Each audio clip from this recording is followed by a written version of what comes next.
Hi, I'm Spencer Christian. On this episode of Tracks Ahead, we'll visit a detailed version of the Union Pacific's Sherman Hill area. We'll stop by a reclaimed logging railroad in the shadow of Washington's Mount Rainier, and we'll talk with a man who's regarded by many as the best living railroad photographer. But first, let's head south of the border for a luxurious ride through one of the true wonders of nature, Mexico's Copper Canyon. It is longer than the Grand Canyon. It is wider than the Grand Canyon. And it is deeper than the Grand Canyon. In fact, you could fit almost 4 of them into the Copper Canyon. The vistas here rival anything you'll find anywhere. And unless you really want some serious exercise, the only way from end to end is by train. It was spectacular, and as the cliffs almost became like statues. They were so rugged and all these sort of spiral jutting out as the formation, whether it's the water or whatever, but it was almost as though you were looking at a whole lot of statues going along. It was wonderful. It lies a couple hundred miles south of Tucson, Arizona. Trains Unlimited Tours runs charters through the rugged canyon several times each year. This is December in the Copper Canyon, or Barranca del Cobre. This winter means flowers are in bloom and the canyon is coated with varying shades of green. And since this is not the United States, all parts of the train are accessible. Riding the nose of the train or on the side of the engine is a rare experience not to be missed. From this vantage point, you get to see the canyon as it unfolds before you. While the sound of the powerful diesel is extreme, what strikes you is the gentle scent of flowers on the wind, not something you would ever experience cooped up in a passenger coach. It is a trip of a lifetime, but for some, once is just not enough. For some, the rail trip through the Copper Canyon is something personal and something to be revisited like a good friend. I first made this trip in 1966 on a 2-car rail diesel car train. For 34 years, I waited to come back to see especially the Tamarese area. I'm back. The Tamarese Loop, or El Lazo, is a spectacle of engineering genius. For Lee Johnson, it was something he had to see again. The loop is a 180-degree turn inside solid rock. It's just part of the 406-mile route that includes 86 tunnels and 37 bridges. The line starts out at about 49 feet above sea level at Los Mochis. At one point, it's 8,071 feet high. This is done with no cog and no switchbacks. It's all done by adhesion. It's quite a climb. He found out about this trip in Popular Mechanics magazine back in the 60s. The rail line was begun in the early 1870s. It took 90 years to complete. Originally, this line was meant to connect Topolobampo Bay in Sinaloa, Mexico, with Topeka, Kansas. It would shorten the existing route from Kansas City to San Francisco by more than 400 miles. Today, the line is used by locals to get through the canyon, and it is a special destination for tourists. But do not think this trip is like heading out to places like Cancun or Cabo San Lucas. It's rough and basic once you get off the train. While there are some lovely hotels that cater to the tourist trade, Lee Johnson says he can't see many changes since he rode these rails in the 1960s. It's incredible, and these pictures cannot truly do it justice, and adjectives seem to fall short. It is a hard place to put into words. You can't. It's something you gotta see. It's wilderness, but until you see the rock formation, the flowers that are blooming along the way, you really can't give a person an idea. Film, camera film, video will give you somewhat of an idea. But I think until you experience the ride, you really don't understand it.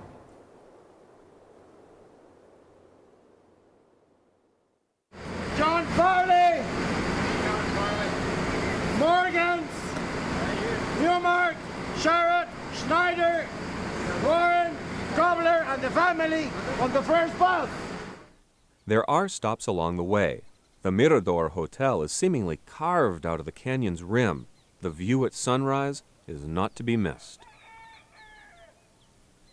From this modern hotel, you can see homes of the Tarahumara Indians. They live simply in primitive conditions. Years ago, these natives had the chance to get electricity and fresh water run into their homes. They turned it down in order to keep living the old way. It's amazing their tenacity to live in that environment. All rail trips have a certain historic feel to them, the sense that you're traveling in an older, classic style. Riding through the Copper Canyon, there's the sensation that time has stopped and that you're locked in a different age.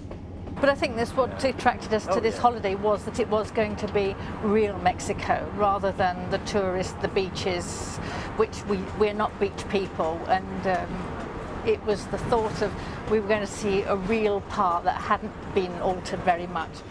Inside the cars, food is served in the grand tradition of the railroads. Fresh ingredients are cooked up by the chef below in the galley. And outside, through the domed windows, the canyon and all its wonders are your constant companion. At many of the stops, you'll find local crafts, but none of the crowds you normally associate with tourist stops like these. You'll also find music and native performances.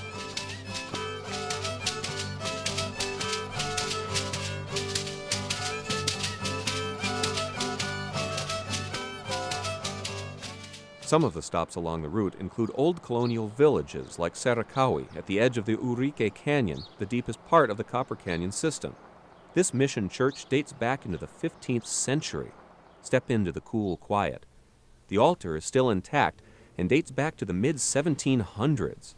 The village was founded by Jesuits in 1694. Here, you get another glimpse and yet another version of life in and around the Copper Canyon. It is just a few miles by cliff-clinging bus ride to one of the most spectacular sights of the canyon. The Cerro del Gallego Urique lookout puts you at 7,500 feet. It is a breathtaking view. Nothing stands between you and the depths of the canyon. And you might think, Grand Canyon? Now, this is a Grand Canyon. Eventually, you roll out of the canyon and into the flat expanses of Mexico. Here, the sky seems to stretch into infinity, and the sunsets fill the frame of the train window with a portrait no artist could match. As the sun fades and you realize this trip is nearly over, you might realize that this is a trip you want to make again.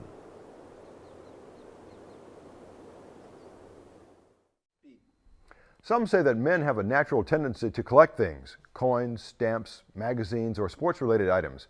Well, it's time to meet a California man who was collecting top-of-the-line brass model railroad cars, which he then put in a display case in his office. One day he decided, what's the point of collecting these things if I can't see them in action? Welcome to the Wyoming division of the Union Pacific Railroad. You're in a time tunnel, and you may pick whatever year you'd like, from the late 1930s to the mid-1960s. These are the often barren and wide-open spaces of Wyoming railroading. What you're looking at is a combination of the memories and the fantasies of John Gray. Well, when I grew up in Boise, Idaho, I used to take the train back and forth between Boise and South Bend, Indiana, where I went to school. And Cheyenne, Wyoming was the point on the Union Pacific Railroad where all of the great big locomotives ran. In steam days, it was big boys, and in turbine days, it was the large gas turbines. And in diesels, they ran the world's largest diesels there. So I couldn't resist on my way to and fro South Bend, Indiana. My brother and I would jump off the train, spend a few hours there, and catch the next train east or west, depending on the direction we're going, and wander around the Cheyenne roundhouse and yards. John has such fond memories of the big blow turbines, the first and second generation diesels, and the double-engined giants that pulled those trains back then. So years later, in the 1980s, he began collecting brass models of the Union Pacific Railroad cars. When he decided to put that collection into motion, he decided that he wanted it to be big, and he wanted it to be first class. He wanted to run long, heavy brass model trains that had a tendency to be somewhat finicky. The track would have to be flawless, so there wouldn't be derailments. It took some experimentation. We found that the homosote and plywood kept moving all of the time, And in order to run the long passenger trains and the big steam engines we run on this layout, everything had to be absolutely stable. So we started over again with a splined roadbed, which is essentially 1/4-inch plywood, ripped about 3 inches wide in long strips, glued together and then bolted together and put in vertically where the track would run. And the advantage of the spline roadbed is that you can create long, continuous strips, 30, 40, 50 feet long, by gluing and bolting these splines together and then just bending them around the curves that you want to run and create the super elevations that you would like. So you end up with something that's both very stable and without any abrupt changes in curvature or elevation to ensure a smooth roadbed. On top of that, we placed cork roadbed. And the reason we use cork, once again, it's very stable, and secondly, it's very quiet. It's a one-man operation, which nearly takes up the 26 by 46-foot room it occupies. It's a room which is climate controlled, once again to minimize layout expansion or contraction. The problem-free track is Walther's Code 83, which is nailed and glued to the roadbed. All the joints are soldered and filed. The centerpiece of the layout is a detailed replica of the Cheyenne shop facilities as they existed in the late 1950s. There's a realistic Wyoming mine scene that's a recent addition to the layout. It may be a one-man operation, but it took more than one man to put it together. Phil Gazzano helped build most of the buildings and much of the scenery. Well, the mine scene is one of my favorite projects that I worked on in this layout. It was quite a challenge. I worked from photographs of the prototype mine and used a little artistic license as far as the buildings, but they follow the prototype fairly closely. It's primarily built of basswood. I can show you underneath and see what that looks like. Quite a bit of work. It consumed about 3 months total construction time, 8-hour days to finish. The coal seam is built of actual coal, lumps of coal, and sprayed with an airbrush. And the other buildings, of course, are also basswood. The material, the fill material is actual prototype fill material from the Cheyenne area. So it is authentic. The gravel, the rock work is all real. And that started because so many times I tried to explain to people that the rock around Cheyenne, Wyoming, toward Laramie, over the Continental Divide, was pink. And I never got the pink that I wanted. So one day I rented a town car from Hertz and drove up to the top of Sherman Hill, and it turned out to be a thunderstorm, lightning everywhere, and found a gravel pit there by the side of the road and shoveled the trunk of that Lincoln Continental full of about 350 pounds of crushed rock and had it shipped back UPS, and that's the rock that's on this layout. The sand and the rock is all from Sherman Hill near Granite, Wyoming, and it's absolutely pink, and that's the color we used. Even the backdrop scenery is a work of art, painted by an artist using reference photos taken by Gray when he traveled to wide-open and windswept Wyoming. In fact, John Gray is a railroad man who started his career in the marketing department of the Western Pacific. He left as senior vice president of Intermodal and now owns his own intermodal terminal contracting firm. That firm operates facilities for all the major railroads. It's that knowledge that helps give this layout an impressive level of accuracy. He's a man who knows railroads, both real and imagined.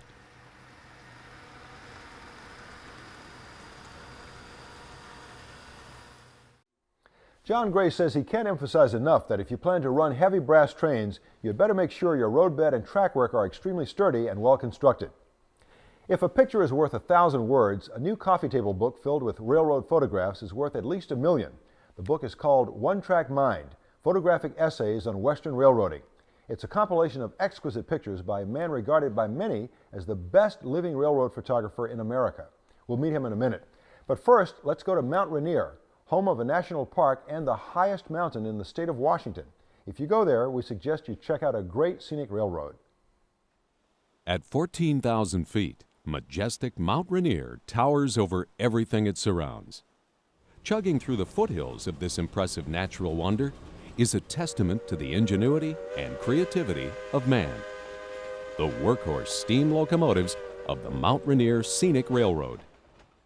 Located in Elby, Washington, about 70 miles south of Seattle on the main route into the national park, the Mount Rainier Scenic Railroad cuts a pretty picture when the beauty of nature is the backdrop for the power of steam.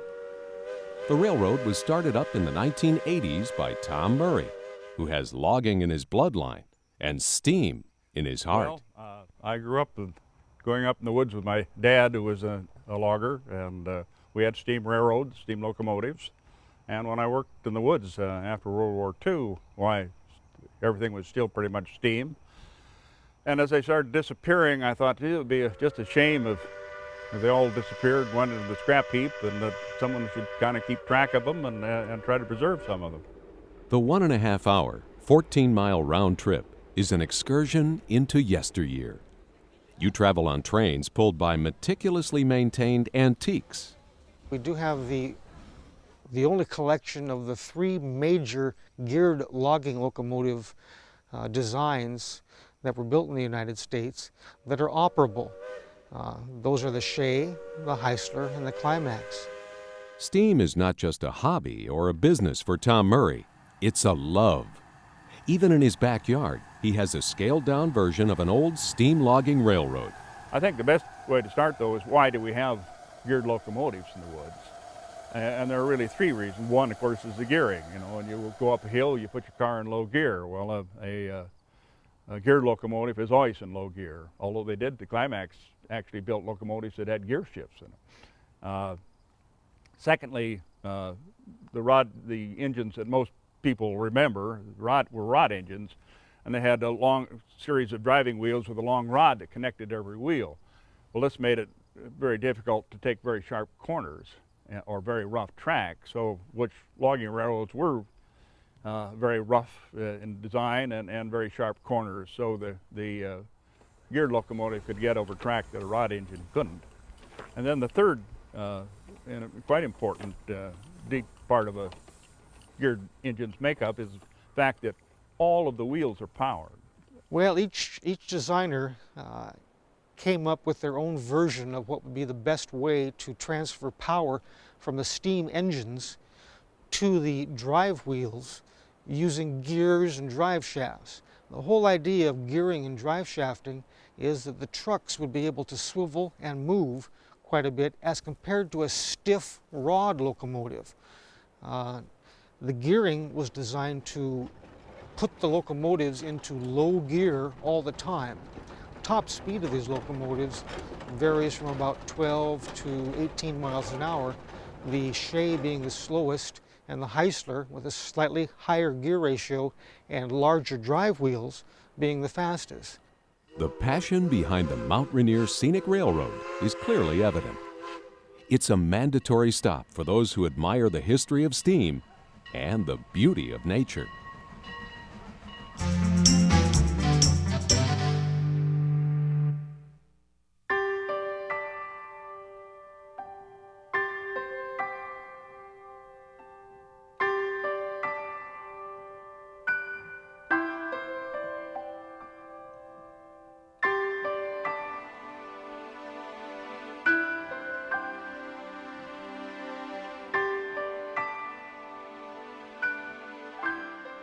The first thing you'll notice about Ted Benson's new book is that it's simple black and white in the midst of an all-color world.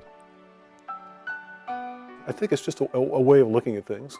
You know, it's different, it's abstract, it tends to lean more toward the dramatic. It's not a comfort zone. You're used to seeing things in color, and when you see them reduced to black and white and scales of gray, it makes you think more about what's in the image. It's the allure of trains. The power, the majesty, the size, the sound, the smell that captivates our attention. It fascinated our fathers and mothers, and it will fascinate our sons and daughters. Maybe it's because trains go from coast to coast and mountaintop to mountaintop.